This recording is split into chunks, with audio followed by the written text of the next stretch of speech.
The ways of God in nature, as in providence, are not as our ways, nor are the models that we frame any way commensurate to the vastness, profundity, and unsearchableness of his works, which have a depth in them greater than the well of Democritus. Joseph Glanville. We had now reached the summit of the loftiest crag. For some minutes, the old man seemed too much exhausted to speak. "Not long ago," said he at length, "and I could have guided you on this route, as well as the youngest of my sons. But about 3 years past, there happened to me an event, such as never happened to mortal man, or at least such as no man ever survived to tell of, and the 6 hours of deadly terror which I then endured have broken me up, body and soul. You suppose me a very old man, but I am not.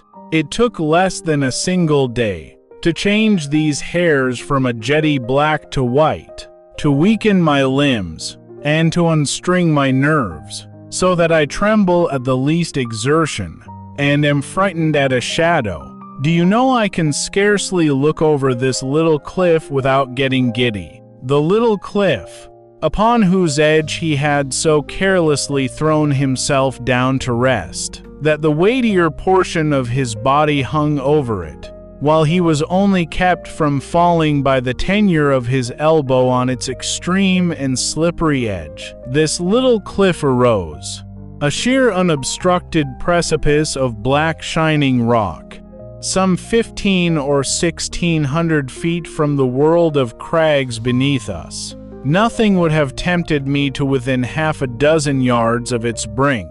In truth, so deeply was I excited by the perilous position of my companion, that I fell at full length upon the ground, clung to the shrubs around me, and dared not even glance upward at the sky while I struggled in vain to divest myself of the idea that the very foundations of the mountain were in danger from the fury of the winds.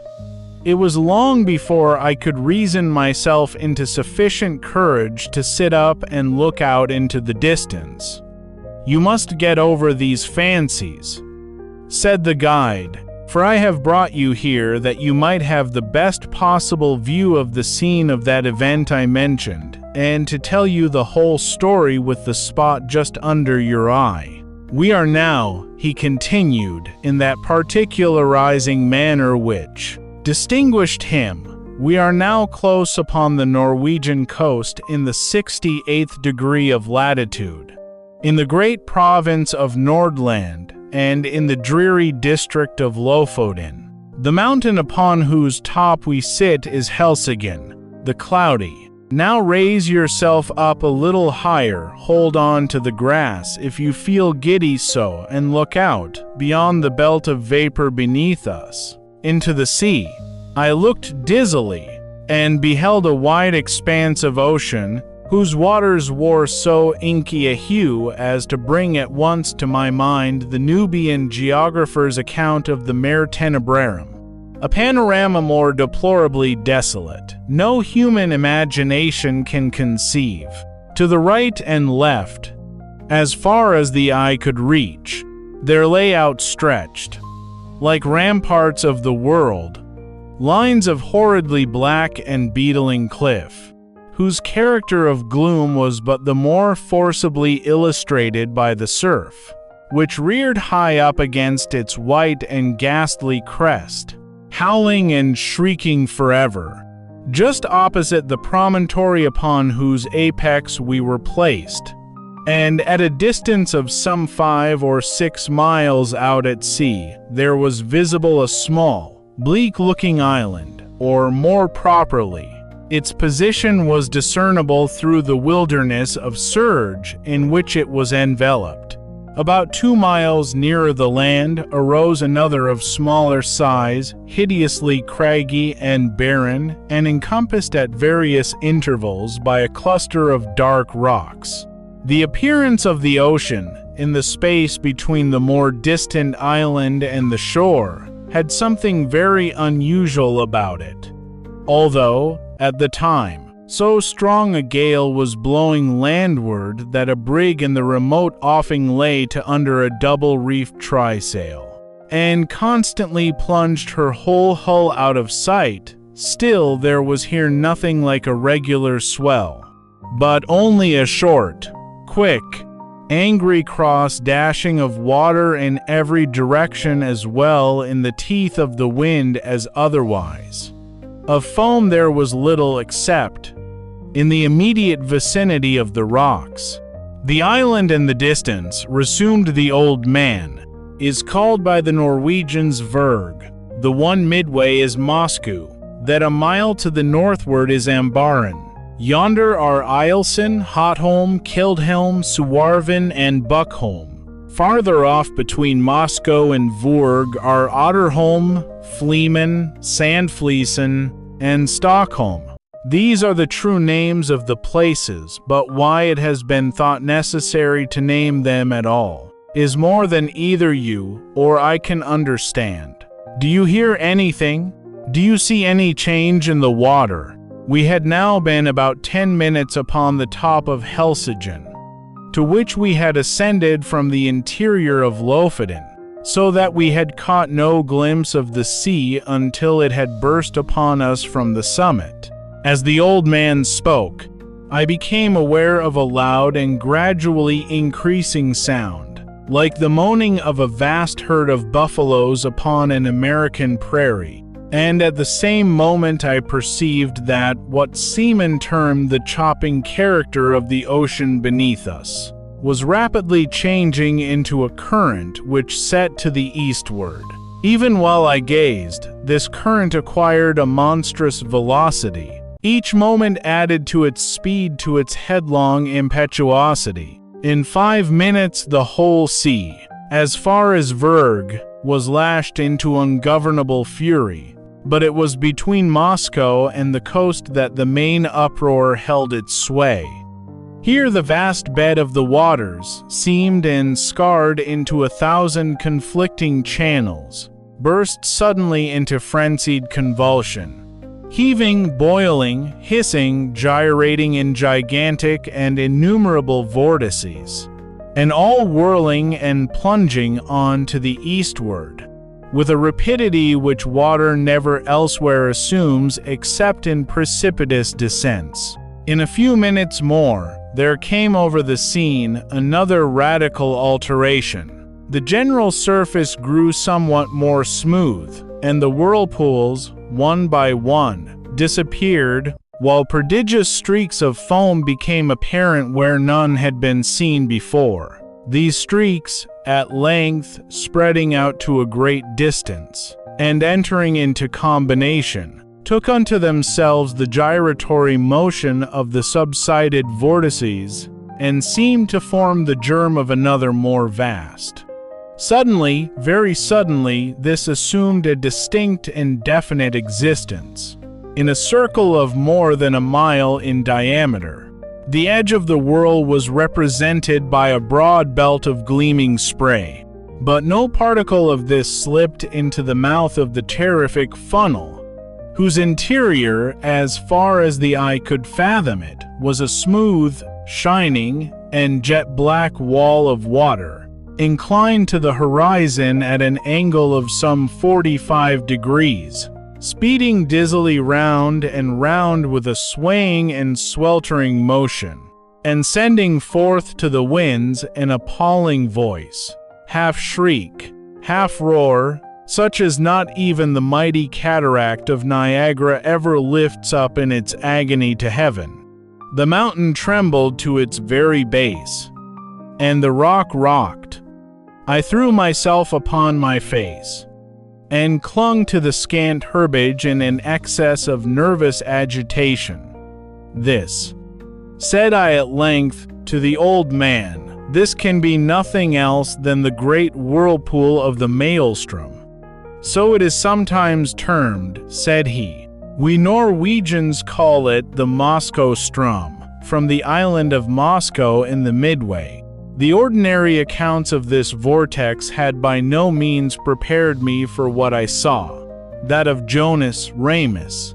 which is perhaps the most circumstantial of any, cannot impart the faintest conception either of the magnificence, or of the horror of the scene, or of the wild, bewildering sense of the novel which confounds the beholder. I am not sure from what point of view the writer in question surveyed it, nor at what time, but it could neither have been from the summit of Helseggen, nor during a storm.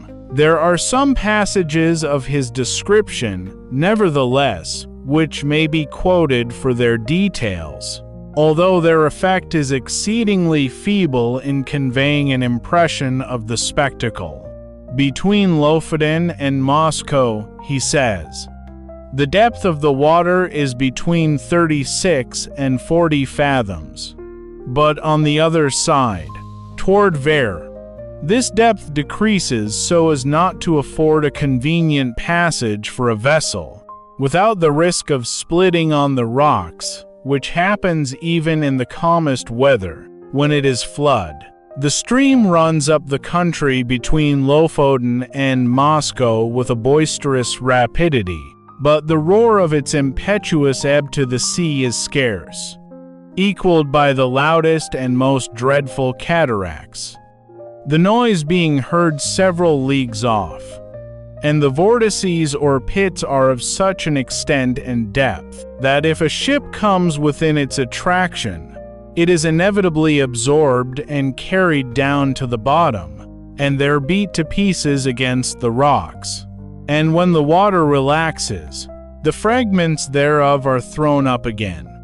But these intervals of tranquility are only at the turn of the ebb and flood, and in calm weather, and last but a quarter of an hour, its violence gradually returning, when the stream is most boisterous, and its fury heightened by a storm. It is dangerous to come within a Norway mile of it. Boats, yachts, and ships have been carried away by not guarding against it before they were within its reach. It likewise happens frequently that whales come too near the stream and are overpowered by its violence, and then it is impossible to describe their howlings and bellowings in their fruitless struggles to disengage themselves. A bear once, attempting to swim from Lofoten to Moscow, was caught by the stream and borne down, while he roared terribly, so as to be heard on shore. Large stalks of firs and pine trees, after being absorbed by the current, rise again broken and torn to such a degree as if bristles grew upon them. This plainly shows the bottom to consist of craggy rocks, among which they are whirled to and fro. This stream is regulated by the flux and reflux of the sea, it being constantly high and low water every 6 hours. In the year 1645, early in the morning of Sexagesima Sunday, it raged with such noise and impetuosity that the very stones of the houses on the coast fell to the ground. In regard to the depth of the water, I could not see how this could have been ascertained at all in the immediate vicinity of the vortex.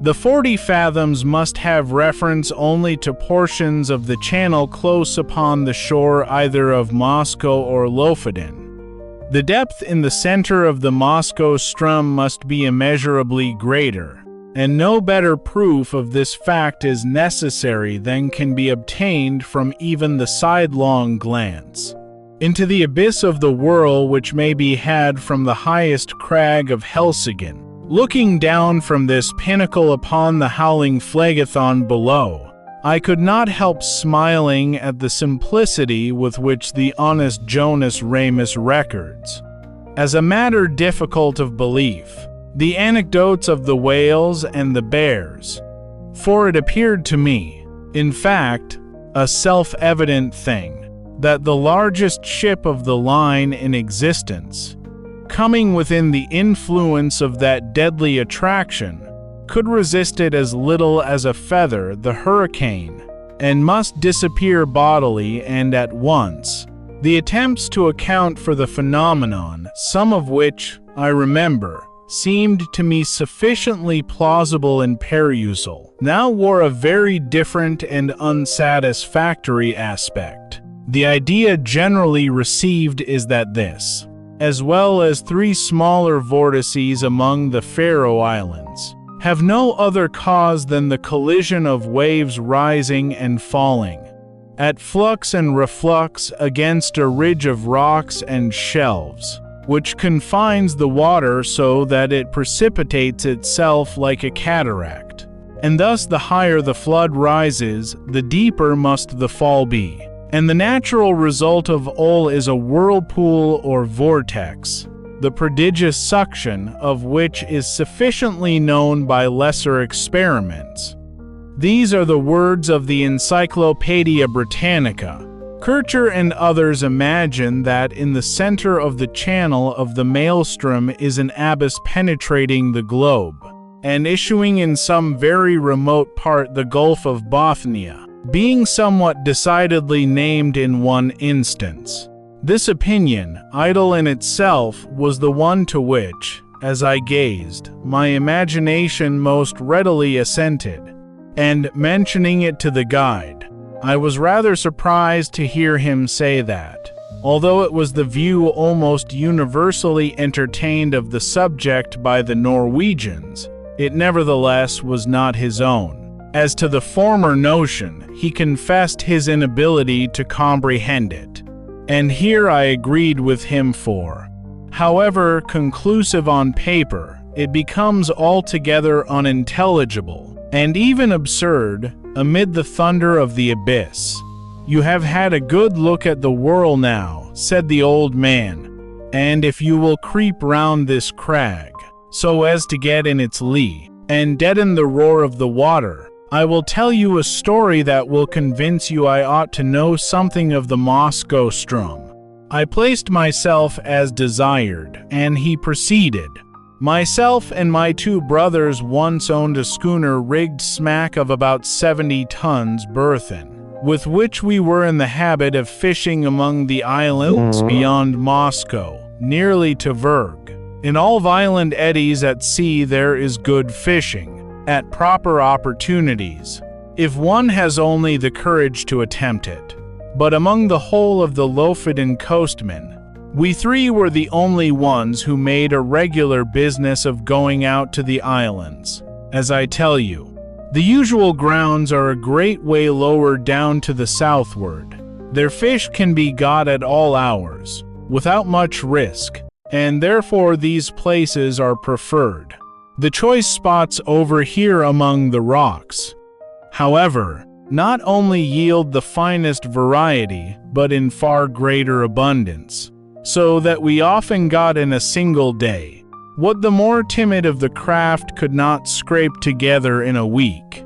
In fact, we made it a matter of desperate speculation, the risk of life standing instead of labor, and courage answering for capital. We kept the smack in a cove about 5 miles higher up the coast than this, and it was our practice in fine weather to take advantage of the 15 minutes slack to push across the main channel of the Maelstrom, far above the pool, and then drop down upon anchorage somewhere near Otterholm or Sandflesen, where the eddies are not so violent as elsewhere. Here we used to remain until nearly time for slack water again, when we weighed and made for home.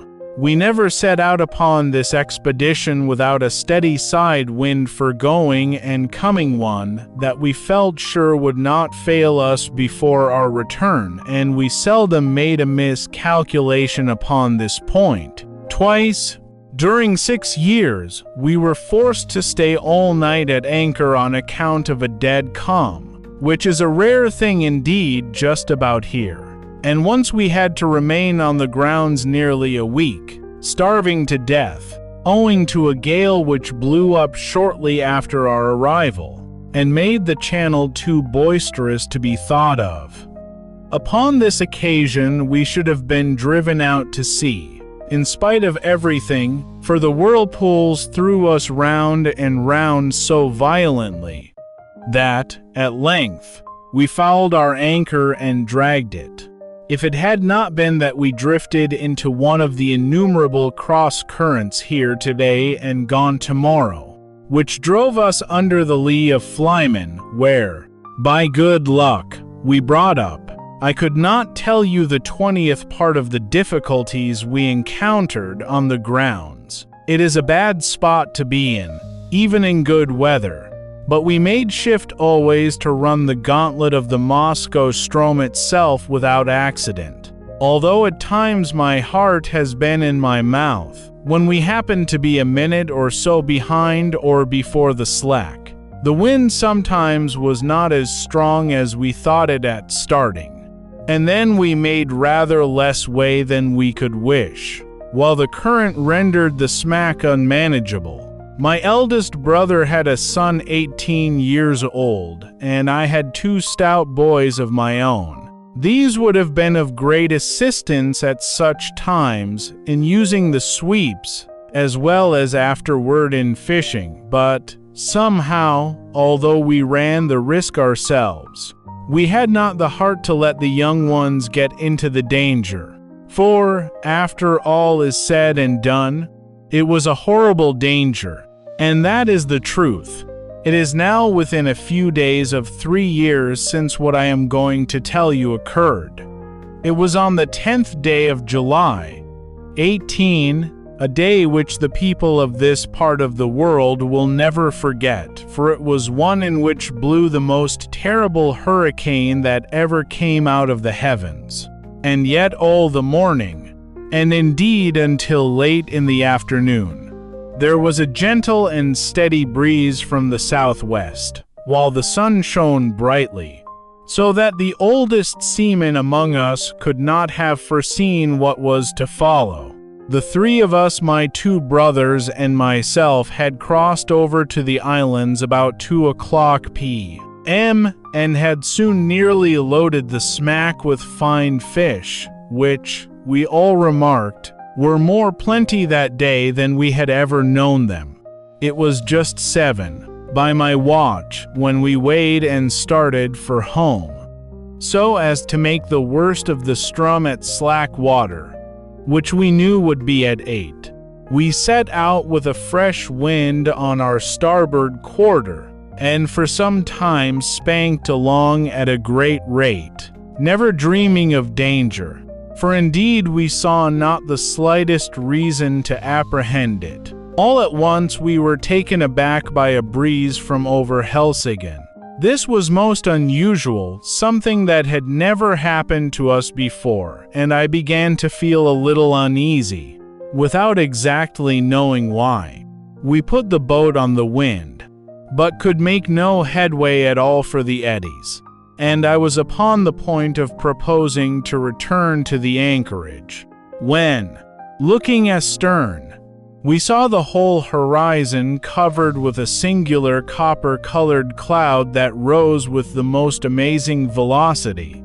In the meantime, the breeze that had headed us off fell away, and we were dead becalmed, drifting about in every direction. This state of things, however, did not last long enough to give us time to think about it. In less than a minute the storm was upon us. In less than 2, the sky was entirely overcast, and what with this and the driving spray, it became suddenly so dark that we could not see each other in the smack. Such a hurricane as then blew it is folly to attempt describing.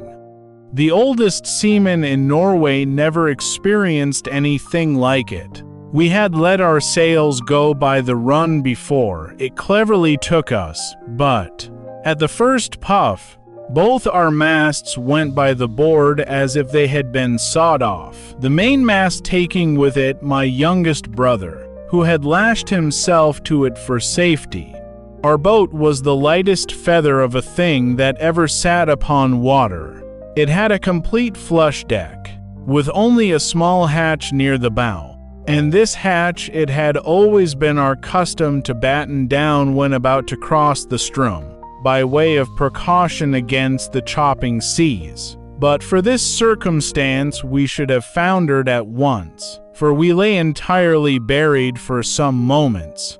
How my elder brother escaped destruction I cannot say, for I never had an opportunity of ascertaining.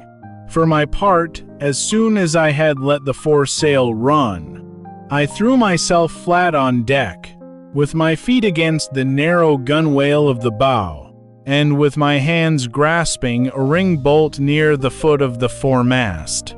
It was mere instinct that prompted me to do this, which was undoubtedly the very best thing I could have done, for I was too much flurried to think. For some moments we were completely deluged, as I say, and all this time I held my breath, and clung to the bolt. When I could stand it no longer I raised myself upon my knees, still keeping hold with my hands, and thus got my head clear. Presently our little boat gave herself a shake, just as a dog does in coming out of the water, and thus rid herself, in some measure, of the seas. I was now trying to get the better of the stupor that had come over me, and to collect my senses so as to see what was to be done, when I felt somebody grasp my arm. It was my elder brother, and my heart leaped for joy, for I had made sure that he was overboard. But the next moment all this joy was turned into horror, for he put his mouth close to my ear, and screamed out the word Maelstrom. No one ever will know what my feelings were at that moment. I shook, from head to foot, as if I had had the most violent fit of the ague. I knew what he meant by that one word well enough. I knew what he wished to make me understand. With the wind that now drove us on, we were bound for the whirl of the Strom, and nothing could save us.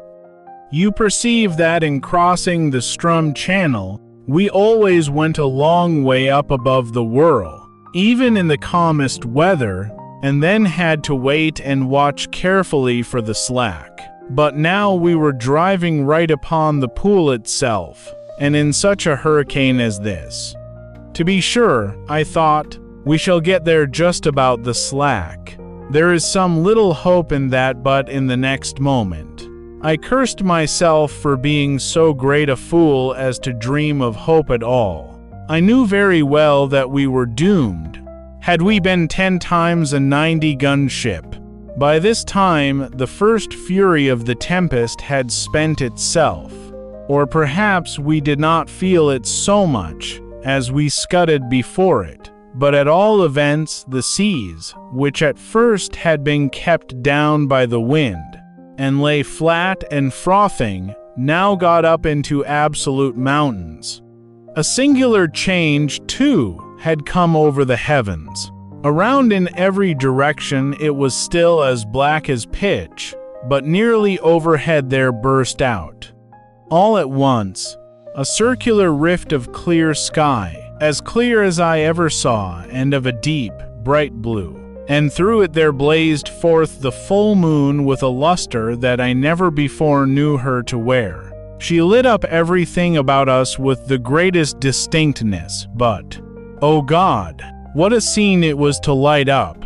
I now made 1 or 2 attempts to speak to my brother, but in some manner which I could not understand. The din had so increased that I could not make him hear a single word, although I screamed at the top of my voice in his ear.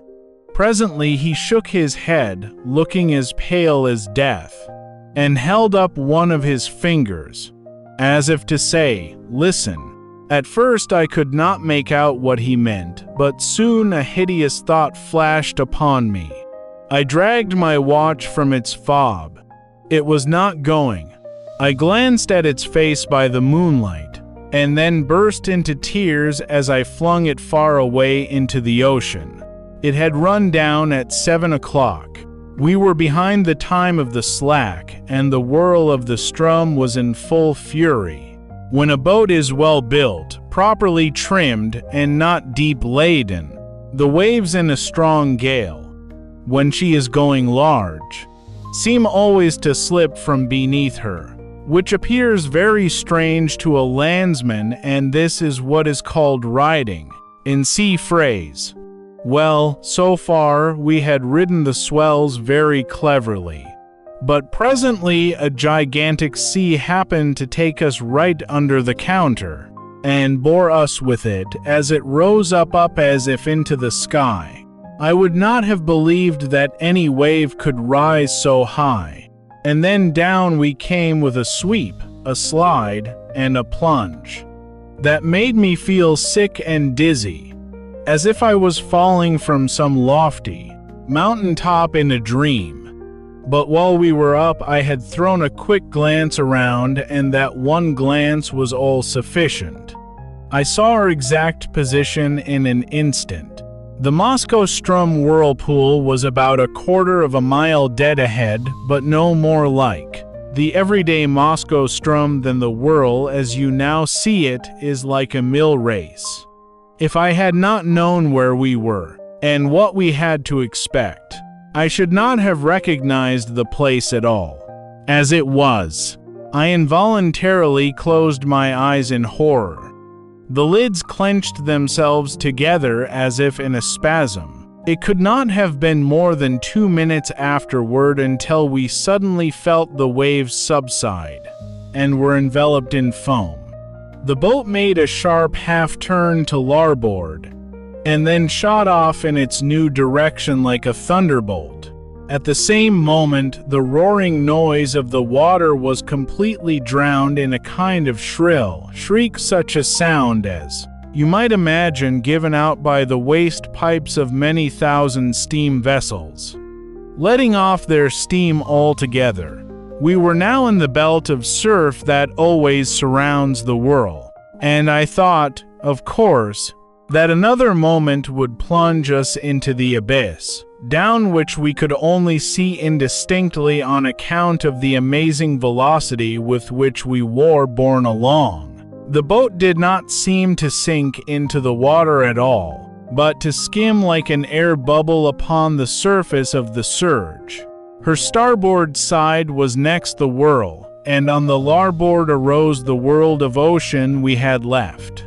It stood like a huge writhing wall between us and the horizon. It may appear strange, but now, when we were in the very jaws of the gulf, I felt more composed than when we were only approaching it. Having made up my mind to hope no more, I got rid of a great deal of that terror which unmanned me at first. I suppose it was despair that strung my nerves. It may look like boasting, but what I tell you is truth. I began to reflect how magnificent a thing it was to die in such a manner, and how foolish it was in me to think of so paltry a consideration as my own individual life, in view of so wonderful a manifestation of God's power.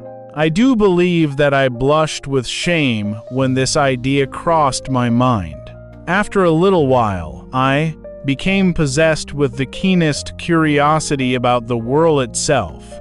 I positively felt a wish to explore its depths, even at the sacrifice I was going to make, and my principal grief was that I should never be able to tell my old companions on shore about the mysteries I should see. These, no doubt, were singular fancies to occupy a man's mind in such extremity, and I have often thought since that the revolutions of the boat around the pool might have rendered me a little light-headed. There was another circumstance which tended to restore my self-possession, and this was the cessation of the wind, which could not reach us in our present situation for, as you saw yourself, the belt of surf is considerably lower than the general bed of the ocean, and this latter now towered above us, a high, black, mountainous ridge. If you have never been at sea in a heavy gale, you can form no idea of the confusion of mind occasioned by the wind and spray together. They blind, deafen, and strangle you, and take away all power of action or reflection. But we were now, in a great measure, rid of these annoyances, just as death-condemned felons in prison are allowed petty indulgences, forbidden them while their doom is yet uncertain. How often we made the circuit of the belt, it is impossible to say. We careered round and round for perhaps an hour, flying rather than floating, getting gradually more and more into the middle of the surge, and then nearer and nearer to its horrible inner edge. All this time I had never let go of the ring-bolt. My brother was at the stern, holding on to a small, empty water cask which had been securely lashed under the coop of the counter, and was the only thing on deck that had not been swept overboard when the gale first took us. As we approached the brink of the pit, he let go his hold upon this, and made for the ring, from which, in the agony of his terror, he endeavored to force my hands, as it was not large enough to afford us both a secure grasp. I never felt deeper grief than when I saw him attempt this act, although I knew he was a madman when he did it, a raving maniac through sheer fright. I did not care, however, to contest the point with him. I knew it could make no difference whether either of us held on at all, so I let him have the bolt, and went astern to the cask. This there was no great difficulty in doing, for the smack flew round steadily enough, and upon an even keel only swaying to and fro, with the immense sweeps and swelters of the whirl. Scarcely had I secured myself in my new position, when we gave a wild lurch to starboard, and rushed headlong into the abyss. I muttered a hurried prayer to God, and thought all was over, as I felt the sickening sweep of the descent. I had instinctively tightened my hold upon the barrel, and closed my eyes. For some seconds I dared not open them, while I expected instant destruction, and wondered that I was not already in my death struggles with the water. But moment after moment elapsed. I still lived. The sense of falling had ceased, and the motion of the vessel seemed much as it had been before, while in the belt of foam, with the exception that she now lay more along. I took courage, and looked once again upon the scene. Never shall I forget the sensations of awe, horror, and admiration with which I gazed about me. The boat appeared to be hanging, as if by magic, midway down, upon the interior surface of a funnel vast in circumference, prodigious in depth, and whose perfectly smooth sides might have been mistaken for ebony, but for the bewildering rapidity with which they spun around, and for the gleaming and ghastly radiance they shot forth, as the rays of the full moon, from that circular rift amid the clouds which I have already described, streamed in a flood of golden glory along the black walls, and far away down into the inmost recesses of the abyss. At first I was too much confused to observe anything accurately. The general burst of terrific grandeur was all that I beheld. When I recovered myself a little, however, my gaze fell instinctively downward. In this direction I was able to obtain an unobstructed view. From the manner in which the smack hung on the inclined surface of the pool, she was quite upon an even keel, that is to say, her deck lay in a plane parallel with that of the water, but this latter sloped at an angle of more than 45 degrees, so that we seemed to be lying upon our beam ends. I could not help observing, nevertheless, that I had scarcely more difficulty in maintaining my hold and footing in this situation than if we had been upon a dead level. And this, I suppose, was owing to the speed at which we revolved. The rays of the moon seemed to search the very bottom of the profound gulf, but still I could make out nothing distinctly, on account of a thick mist in which everything there was enveloped, and over which there hung a magnificent rainbow, like that narrow and tottering bridge which Mussulmans say is the only pathway between time and eternity. This mist, or spray, was no doubt occasioned by the clashing of the great walls of the funnel, as they all met together at the bottom. But the yell that went up to the heavens from out of that mist, I dare not attempt to describe. Our first slide into the abyss itself, from the belt of foam above, had carried us a great distance down the slope, but our farther descent was by no means proportionate. Round and round we swept, not with any uniform movement, but in dizzying swings and jerks, that sent us sometimes only a few hundred yards, sometimes nearly the complete circuit of the whirl. Our progress downward at each revolution was slow, but very perceptible. Looking about me upon the wide waste of liquid ebony on which we were thus borne, I perceived that our boat was not the only object in the embrace of the whirl.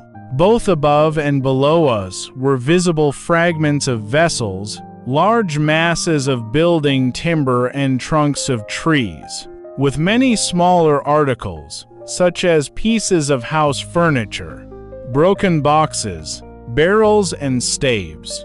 I have already described the unnatural curiosity which had taken the place of my original terrors. It appeared to grow upon me as I drew nearer and nearer to my dreadful doom. I now began to watch, with a strange interest, the numerous things that floated in our company.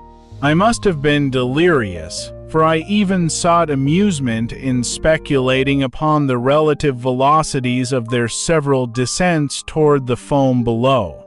This for tree, I found myself at one time saying, will certainly be the next thing that takes the awful plunge and disappears. And then I was disappointed to find that the wreck of a Dutch merchant ship overtook it and went down before.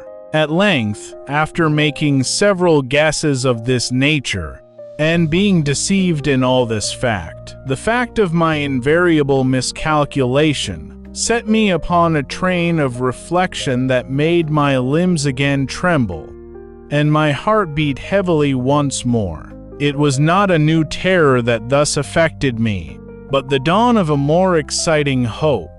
This hope arose partly from memory, and partly from present observation. I called to mind the great variety of buoyant matter that strewed the coast of Lofoten, having been absorbed and then thrown forth by the Moscow Strum. By far the greater number of the articles were shattered, in the most extraordinary way, so chafed and roughened as to have the appearance of being stuck full of splinters. But then I distinctly recollected that there were some of them which were not disfigured at all. Now I could not account for this difference, except by supposing that the roughened fragments were the only ones which had been completely absorbed, that the others had entered the whirl at so late a period of the tide, or, for some reason, had descended so slowly after entering, that they did not reach the bottom before the turn of the flood came, or of the ebb, as the case might be. I conceived it possible, in either instance, that they might thus be whirled up again to the level of the ocean, without undergoing the fate of those which had been drawn in more early, or absorbed more rapidly. I made, also, 3 important observations. The first was, that, as a general rule, the larger the bodies were, the more rapid their descent. The second, that, between 2 masses of equal extent, the one spherical, and the other of any other shape, the superiority in speed of descent was with the sphere. The third, that, between two masses of equal size, the one cylindrical and the other of any other shape. The cylinder was absorbed the more slowly. Since my escape, I have had several conversations on this subject with an old schoolmaster of the district, and it was from him that I learned the use of the words cylinder and sphere. He explained to me, although I have forgotten the explanation, how what I observed was, in fact, the natural consequence of the forms of the floating fragments, and showed me how it happened that a cylinder, swimming in a vortex, offered more resistance to its suction, and was drawn in with greater difficulty than an equally bulky body, of any form whatever. There was one startling circumstance which went a great way in enforcing these observations, and rendering me anxious to turn them to account, and this was that, at every revolution, we passed something like a barrel, or else the yard or the mast of a vessel, while many of these things, which had been on our level when I first opened my eyes upon the wonders of the Whirlpool, were now high up above us, and seemed to have moved but little from their original station. I no longer hesitated what to do.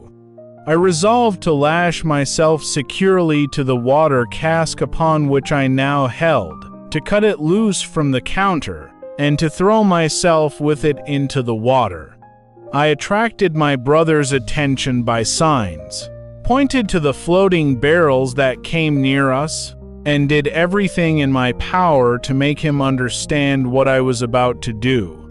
I thought at length that he comprehended my design, but whether this was the case or not, he shook his head despairingly, and refused to move from his station by the ring bolt. It was impossible to reach him. The emergency admitted of no delay, and so, with a bitter struggle, I resigned him to his fate, fastened myself to the cask by means of the lashings which secured it to the counter, and precipitated myself with it into the sea without another moment's hesitation. The result was precisely what I had hoped it might be.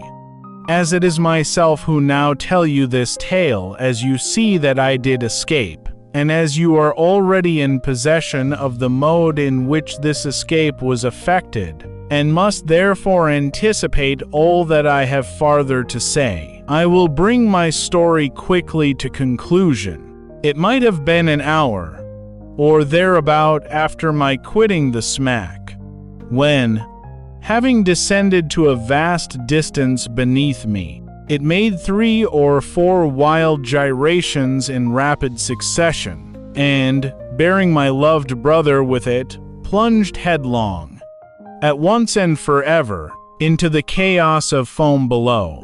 The barrel to which I was attached sunk very little farther than half the distance between the bottom of the gulf and the spot at which I leaped overboard, before a great change took place in the character of the whirlpool.